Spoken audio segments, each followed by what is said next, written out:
आमाको गर्भबाट जन्मन्छन् र यस पृथ्वीमा जन्मेर आँखा खोल्छन्, तब त्यस व्यक्तिको एउटा निश्चित समय छ।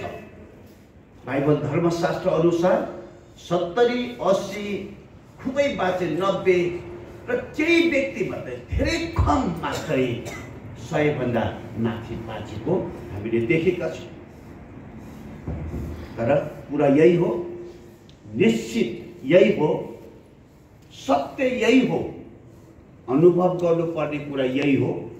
जब बालक जन्मन्छ, बालिका जन्मिन्छन् र आँखा हेर्छिन् र संसारलाई देख्छिन्, अनि यो निश्चित हो केही समयपछि जानुपर्छ, यस संसारलाई बिदा दिएर जानुपर्छ। हामीले गरेका सबै परिश्रमका उपलब्धिहरू पनि सबै छोडेर जानुपर्छ। हामीले साह्रै माया गरेका श्रीमान श्रीमतीलाई अथवा आमा बुबालाई छोराछोरीले छोडेर जान्छन्, श्रीमानले श्रीमतीलाई छोडेर जान्छन्, यसै गरी श्रीमतीले श्रीमानलाई छोडेर जान्छन्। यो एउटा क्रमचक्र, यसरी नै जीवन चल्छ। त्यसै कारण